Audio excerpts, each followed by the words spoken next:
Okay, good morning, everyone, and thank you for joining. We've got Matt Ostiguy is going to present today. He's one of our technical gurus here, and he's going to be presenting on a variety of things, OCI and EMC Symmetrix, as you should be able to see his screen, and some EMC Solutions Enablers that are just going to be some best practices for us to be able to use. So I think it's probably about time. There might be a few more people joining, but I think it's probably about time to get started. So Matt, I'm going to go ahead and pass it over to you. Excellent. Thank you, Joy. So this is Matt, and I know this is probably everyone's great idea of fun. This is probably the highlight of your day or the week, talking about minutia and arcana of how you discover Symmetrix arrays with OCI and some of the things that can go wrong. Really, there's a specific target topic today, right, that we're going to get to about version matching and the issues possibly that can arise there that have recently been brought back to our attention once again. But we will spend some time so that we all get on the same page, hopefully understanding how OCI discovers Symmetrix, what typical configurations look like, and this hopefully won't be death by PowerPoint. We're only going to have about 16 slides today, roughly. I have time, hopefully, at the end for Q&A. Feel free, as I go along in the WebEx chat, to pester me with any thoughts or comments. I'm running dual head. I'm sharing one screen, so I've got the chat in a separate window. You shouldn't see any pop-ups over the slides I'm presenting on my second monitor. So with that, let's get going. I think I've already kind of covered what we're talking from an agenda standpoint. So I saw the list of people who are attending, lots of familiar names, also some familiar companies, so some of you who have not interacted with in the past. To be blunt, I am basically like roaches. NetApp hasn't found a way of getting rid of me. I've been here at NetApp for 10 years with the OCI intellectual property for 12. I actually date back to the old Onero acquisition. I sit up here in Waltham, Massachusetts, where really all of OCI product management sits, all of about 85–95% of engineering sit.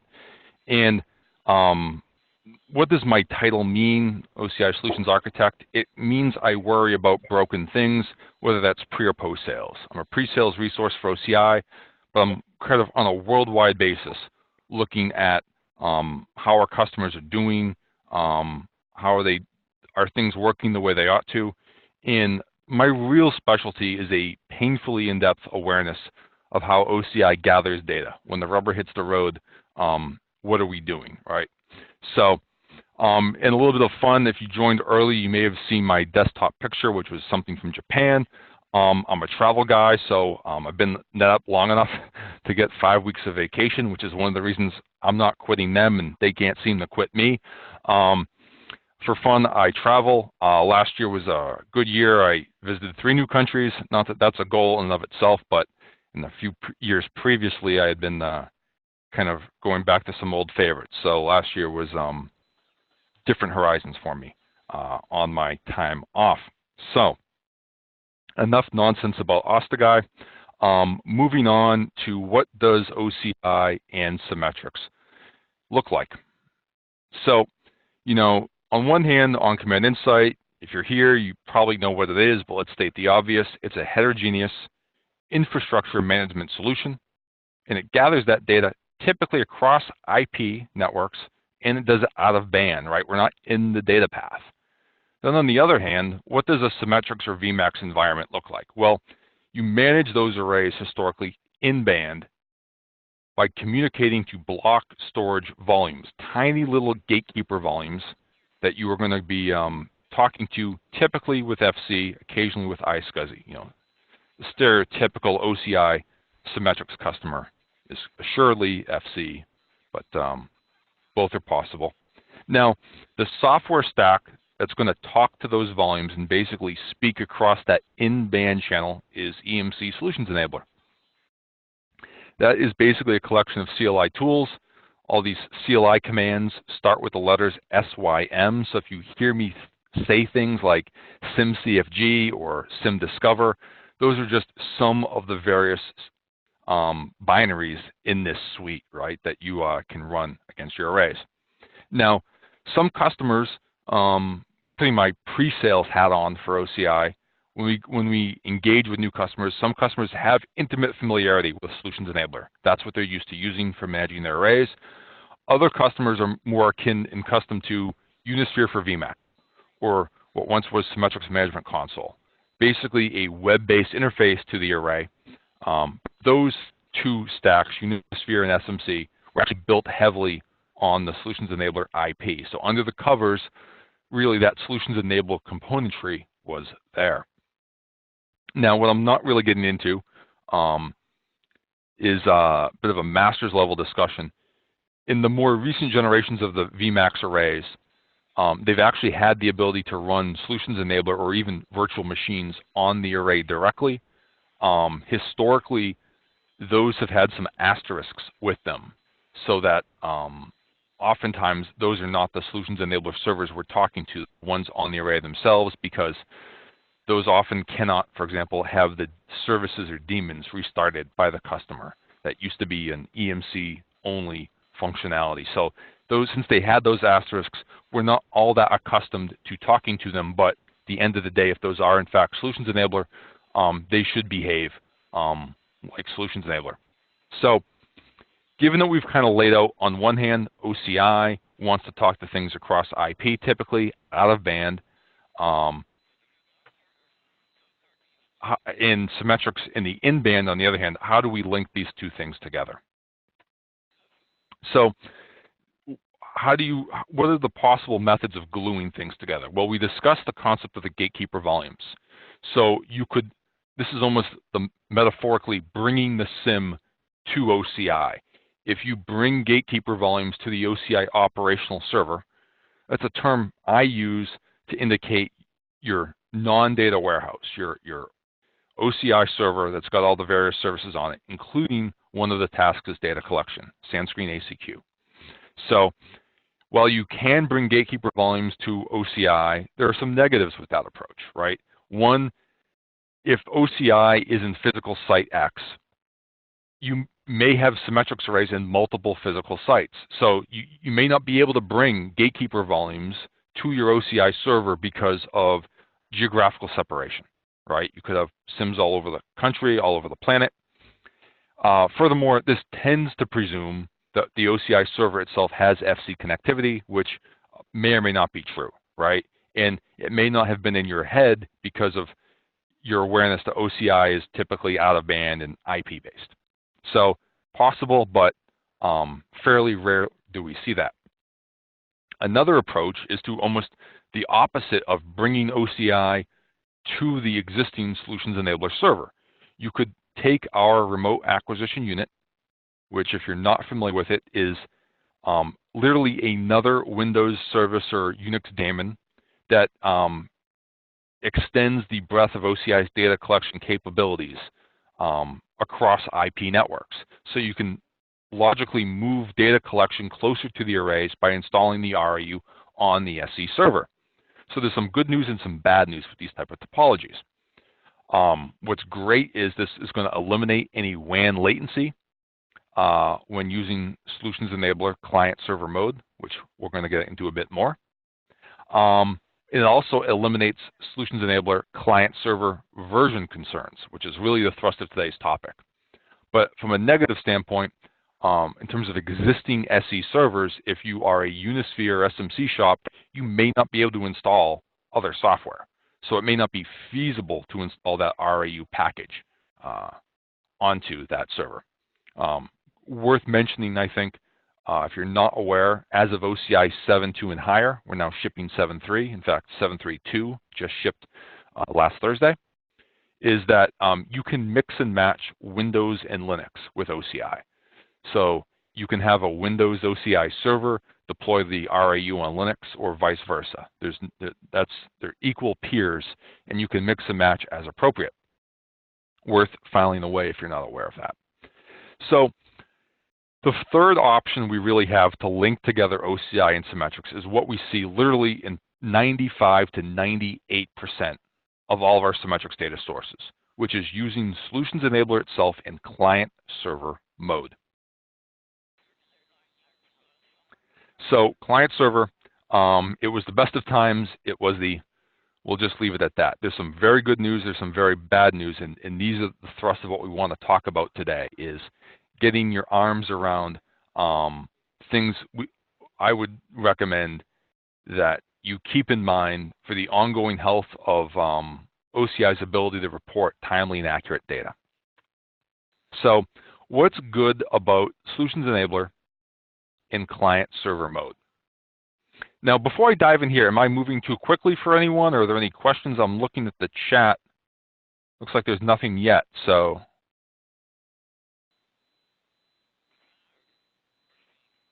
Okay, I'll take that as agreement. We're doing okay.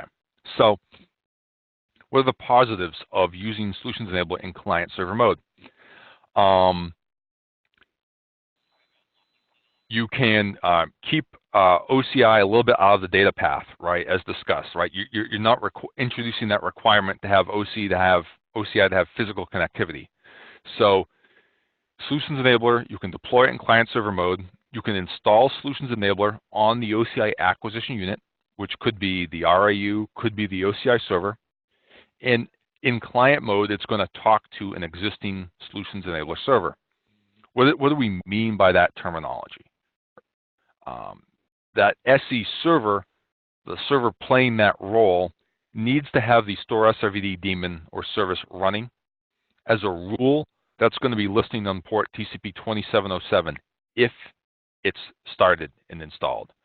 So if you dive into that world, as an aside, one of the options is to choose one to install it. The other option is to choose to auto start it at boot time, and those are definitely things you'd want to have. We occasionally run into customers that someone started the daemon manually. They'd started it manually on Linux, and they never actually set it up to start at boot time, and therefore 9 months later when that host got rebooted, no daemon to talk to. So the Solutions Enabler client, which is going to be your OCI acquisition unit hosting this data source, only needs minimal SE components installed. If you've ever installed Solutions Enabler, you get an options of, I don't know, 5 to 8 different services or daemons you can install. On the client side, we don't need any of those Symm event, store SRVD, various daemons that they have to do various management tasks. We're just purely acting as a client here. Now, the other key aspect on the client side is that you'll need to define netCNFG aliases. So your OCI data source will specify one of these aliases, and then when the data source runs, it sets environmental variables, which is how client-server mode operates. Solutions Enabler uses environmental variables to force it out of its normal mode when it's running commands locally into the remote mode, and therefore defining appropriate netCNFG aliases to refer to your server with its host name and IP is going to be required. So one of the major beneficial things here is you can have one OCI server collecting against multiple SE servers, right? So that's a real positive where, as we discussed with some of the physical topologies, could be inhibitors for you giving direct gatekeeper access from all the Symms to OCI. You could have OCI with multiple data sources talking to multiple SE servers, and that's fairly attractive. Now,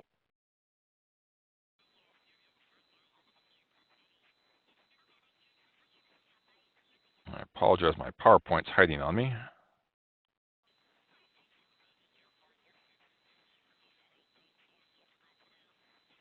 There we go. So what are some key things to keep in mind in the world of Solutions Enabler client-server mode? I mentioned this on an earlier slide, but we really need to dig down deeper. This is my rule of thumb, you know, not the grandstand, but I have been here for 10 years. I've seen an insane number of these configurations over the years. And one of the things I've experienced is Solutions Enabler in client-server mode is incredibly sensitive to latency, meaning the CLI commands just work very, very slowly.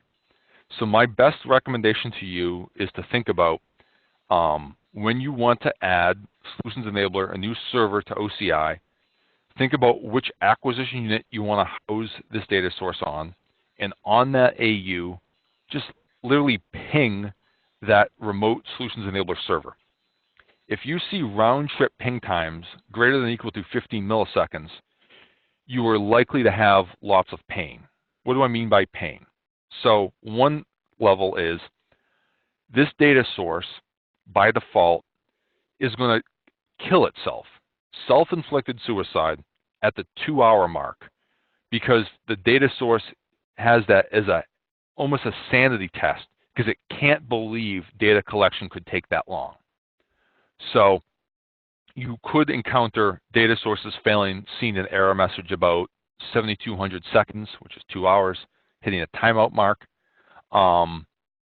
And you may think, well, maybe I want to increase that timeout, but I can assure you, you may find yourself that even if you increase the timeout 10x, you would still be unsuccessful, right? So that's the reality of how latency sensitive Solutions Enabler is on a WAN. So some real world examples of where I've seen this.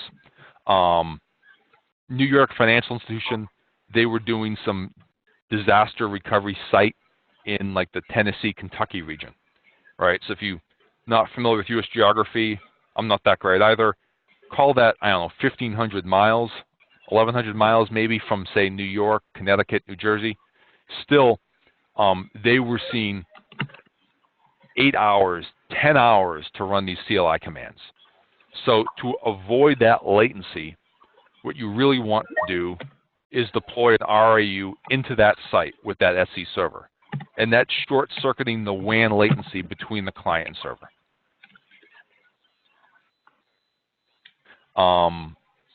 Another option for short-circuiting latency is to not use client-server mode. One option, as discussed earlier, can you install the RAU directly onto the remote Solutions Enabler server? Something to keep in mind for reducing the number of variables in your environment.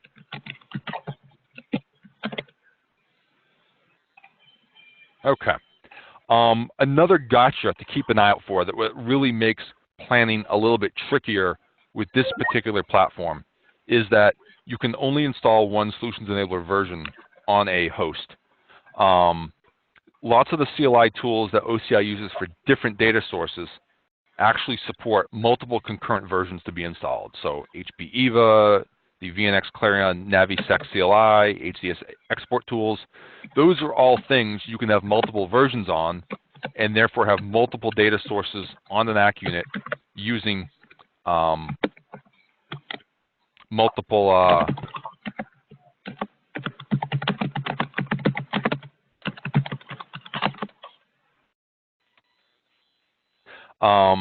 so this requires you to do a little bit more planning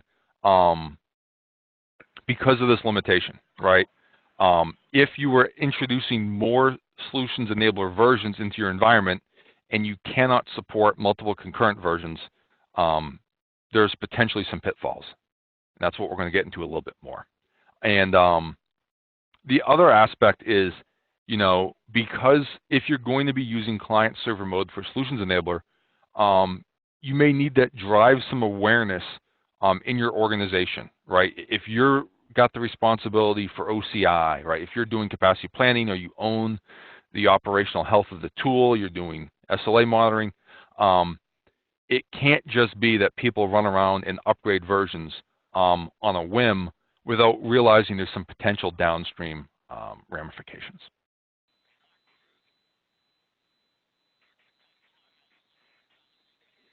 So here's where it gets even a little bit more tricky.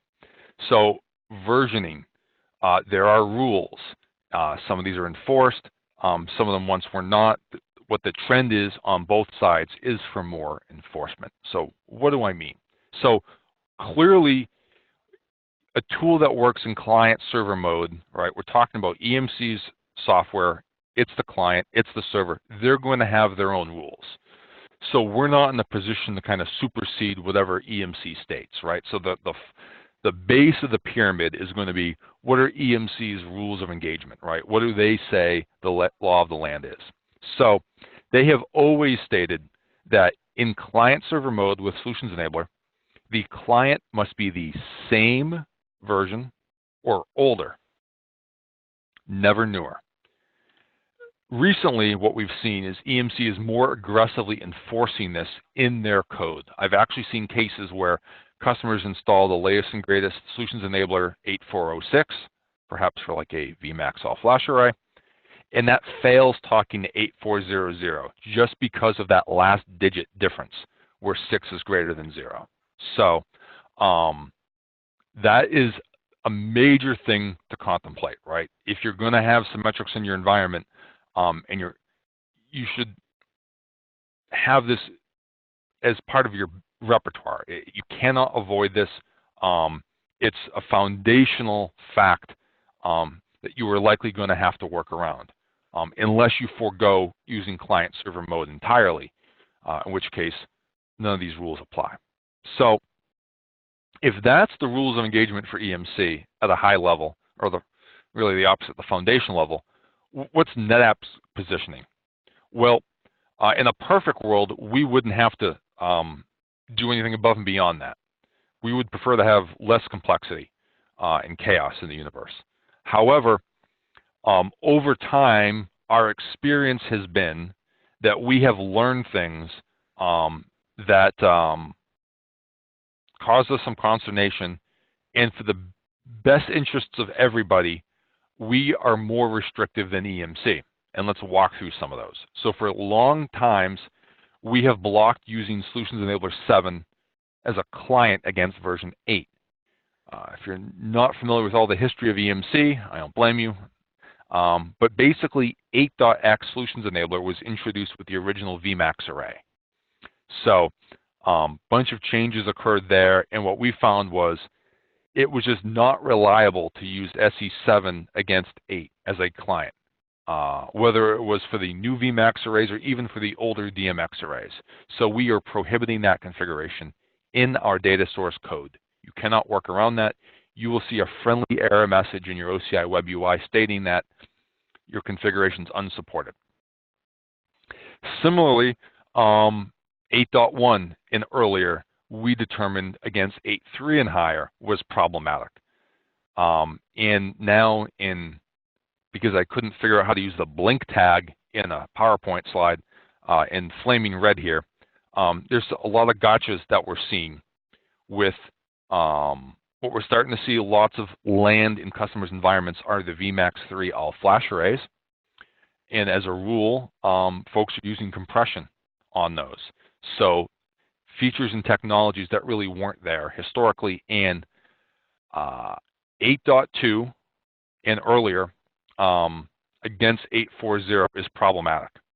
And in some cases, it will be the compression statistics are simply unavailable in OCI, but in other cases, the data was completely nonsense. And we'll talk a bit about what we're now doing. So before I move on, are there any questions or comments? I'm not seeing anything in the chat. So I take a sip of water. Am I moving too quickly, or?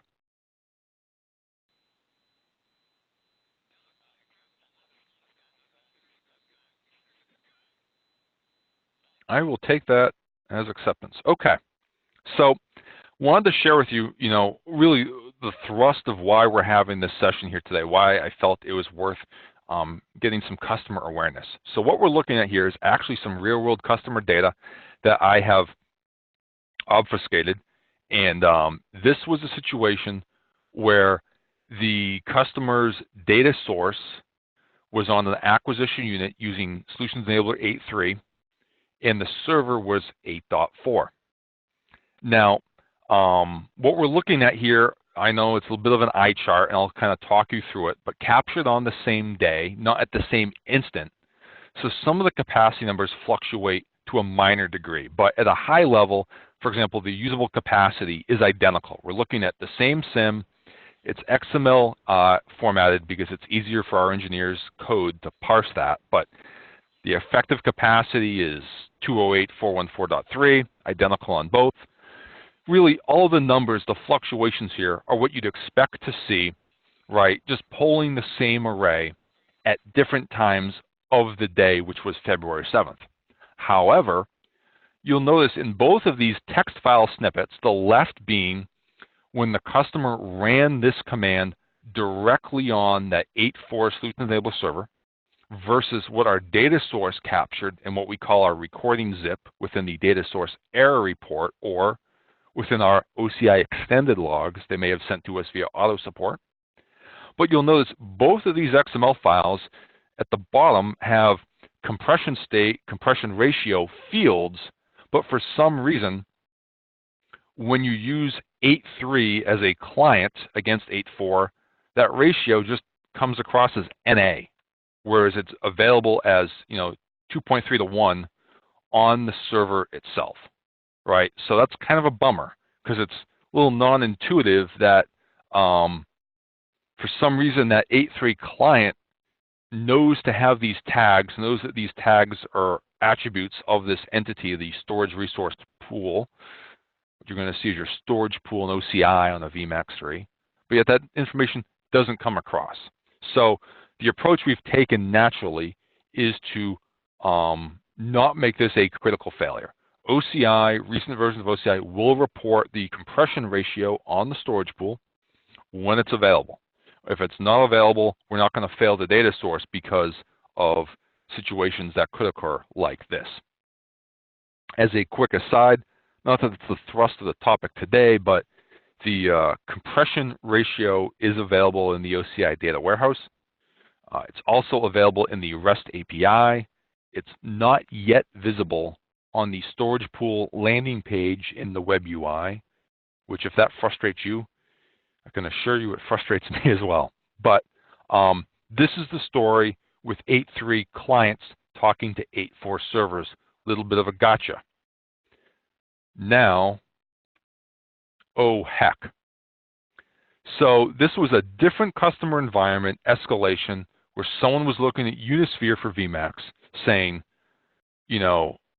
OCI is speaking Greek, Unisphere is speaking Latin. What on earth is going on here? So we went through a similar exercise where we had the customer run the command we were looking for directly on their Solutions Enabler 8.4 server. The right-hand side is the data captured by OCI where the data source was using 8.2 as a client. And as you see, the usable capacity, 196 terabytes versus 331. Allocated capacity, 89 versus 202. Subscribe capacity, 364, 362. Those were actually somewhat close, but free capacity, 104 versus 125. Again, captured on the same day. So given that we cannot make heads nor tails of this data, what is now happening in OCI 732, which again shipped just Thursday, but we also shipped a data source service pack 2 for OCI 731 and higher, so you can upgrade 731 to these latest data collection capabilities. We are now actively blocking this configuration. So if you have this configuration with 8.2 as a client, 8.4 as a server, you install the service pack, your data source, it's like a turtle on its back, it's dead. You're going to get a nice error message in the web UI stating what's going on here, but this is to try to protect against this bad data flowing into the system. Also, we do expect in the future to ship future service packs for OCI 7.2x, and we will implement the same logic in those forthcoming service packs as well.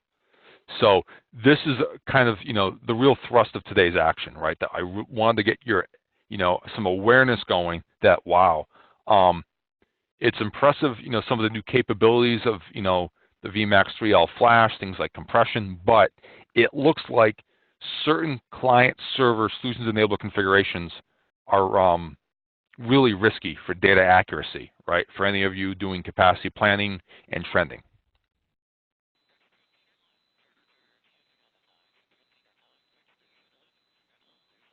So really, what I would, ask you to do in terms of, what to take away from this session, to start to think about, What do I need to do in my organization to really go off and perform some auditing, right? Go determine where your SC data sources are. Are they using client-server mode, right? Because that's the thrust of the risk we're exposing here.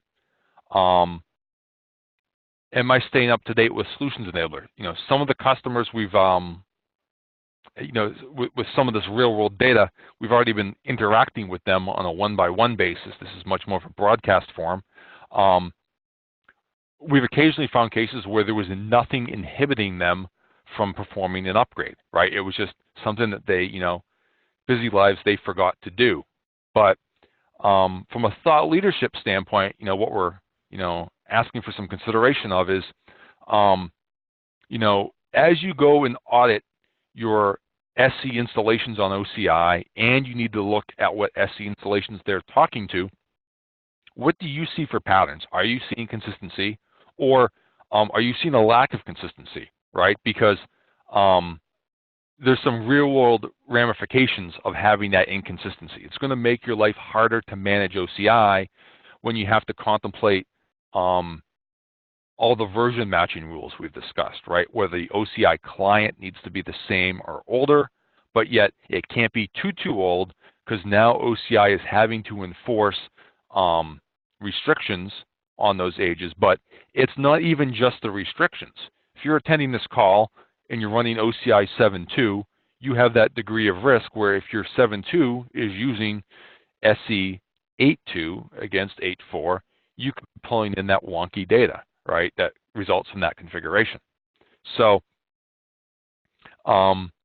really, on your organizational basis, to think about, is this something that needs to be established, where we need to think about, deeper contemplation of upgrade paths versus just whenever it's convenient, someone gets to upgrade tooling, right? Versus having a more holistic plan of when do we install new versions, what are our procedures, do we install them all at the same place, all at the same time, do we do them one at a time, how do we reduce the number of versions in play, right? I was with a large healthcare company 2 weeks ago, 7 different data sources, but they only had 2 versions to contemplate, right? Which one would be nice, but 2 is a bit more manageable. I've also encountered customers where, they've had 5, and that's when lots of pain can result. And clearly, you're asking a lot of OCI to be able to be compatible with all that, all those different permutations, given that you can't match the versions on the acquisition unit due to you can only install one version of Solutions Enabler at a time.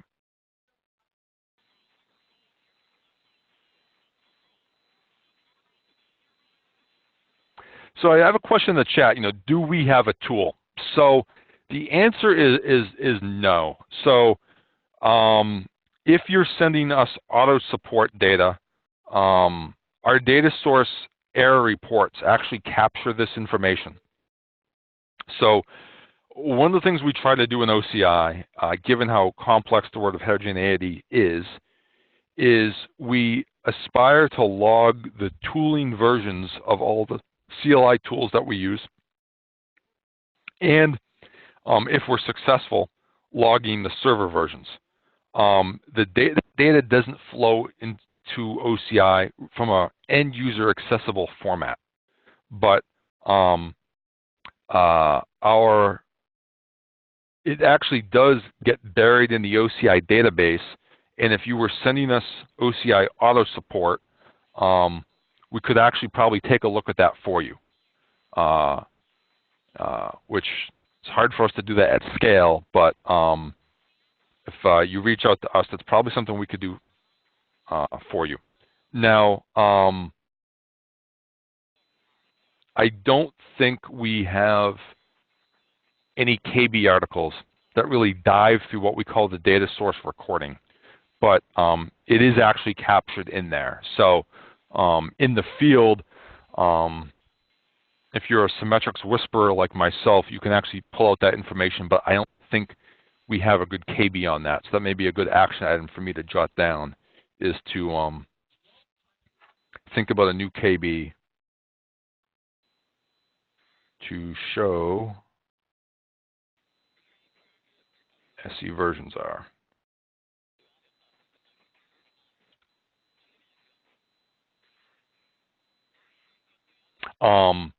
In lieu of that, one of the options you always have is, given that, historically most OCI installations are on Windows, the control panel add remove programs icon, that flow or programs icon, should be able to tell you what version of SE is installed on your ACK units.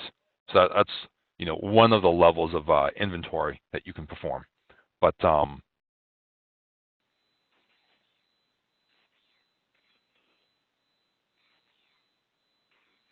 so that was really what I wanted to stress today. I didn't want to, completely boil the ocean. I know we're way ahead on time here, it looks like, with 20 minutes to spare. So perfectly willing to answer any more questions that any of you may have, or if there are any thoughts or comments. Any feedback would be appreciated.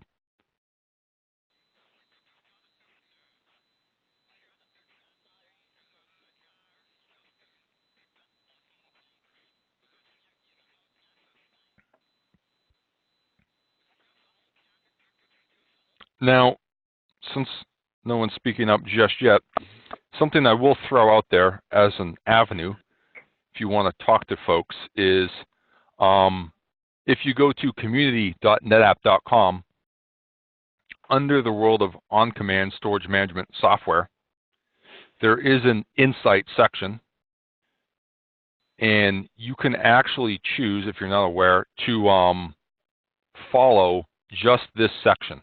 So you can follow it and get email notifications, and it's another way of kind of reaching out, not just to myself. I follow this site, but also our technical marketing folks, and another way of reaching out to folks. I see there is a raised hand. Mr. Denica, how are you, Tony? Good, how are you? Good. Good. With regard to some of the foibles you were talking about, particularly for versions 8.3 and 8.4 of Solutions Enabler. Yep.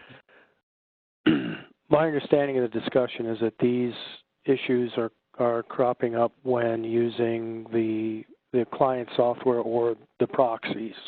We're not talking about a gatekeeper configuration. Yep. Correct? Exactly. So, okay. Those two scenarios, the from a scientific standpoint, the control, if you will, was the actual SE84 server with gatekeepers to the array, right? Okay. And both of those environments, the customer was using client server mode, and we were comparing the client 8.3 or 8.2 against the server, which was 8.4, and it wasn't any 8.4 server, it was actually that 8.4. So it was literally, what data does that 8.4 server render locally versus a client that's an older version. Okay, so the issue is unlikely to crop up in our case where all the Emacs arrays have direct presentations of gatekeepers to either the server or the RAU. Okay, yep, exactly. So, okay. So yeah, it's been a while. As you can, for the other folks on the phone, probably can tell I've got some familiarity with Tony and his environment, but here's a different real-world scenario I can walk you through, right? I've been here a long time. Think of a multinational insurance company, different lines of insurance, operations in Europe, operations in America, and they wanted to do pretty serious chargeback, but also performance. So classic, broad OCI use cases, but critical, we discovered this with OCI, but all right, let's discuss what you have and where it is. They had Symmetrix arrays in like 4 or 5 sites in the US, 3 or 4 places in Europe, and it was very much a case that not that there wasn't a topic for today. They didn't have SMIS, EMC's SMS provider, deployed really anywhere. And they had all kinds of different Solutions Enabler versions deployed. And in the timetable we were operating at, they couldn't find religion about getting consistency. So what was actually much more feasible was to not interact with that existing management infrastructure, but we said, okay, let's kind of whiteboard this out. Let's deploy 8 new OCI remote acquisition units, 8 gigabytes of memory apiece. Put one in the various sites where the Symms are, or sometimes we need to have 2 in a site because of scale reasons for the SMS provider. But that particular environment, they have foregone entirely the client-server mode just because they didn't have SMIS deployed anywhere. They didn't want to do upgrades of Solutions Enabler and impact potentially their provisioning process. So some of our customers have taken those approaches, right, of giving the Symms access to OCI directly because the data sources are operating in a local fashion. But yeah, so in those type of environments, you've got none of this client-server versioning risk.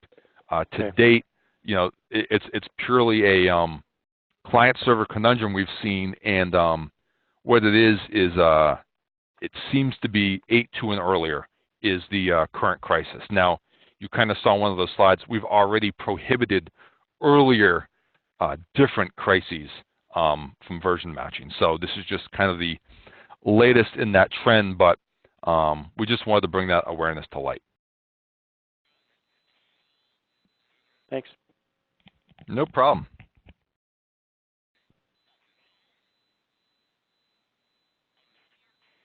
Any other Symmetrix questions or thoughts or comments while you have me here?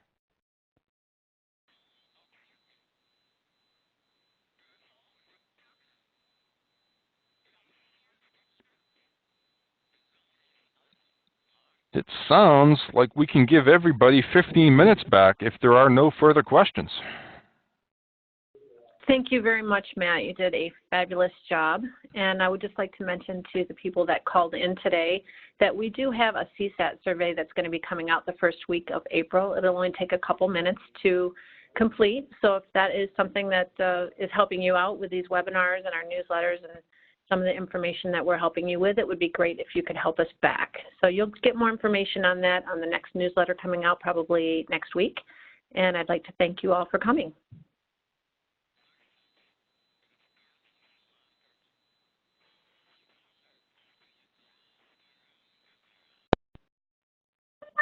Thanks, Joy.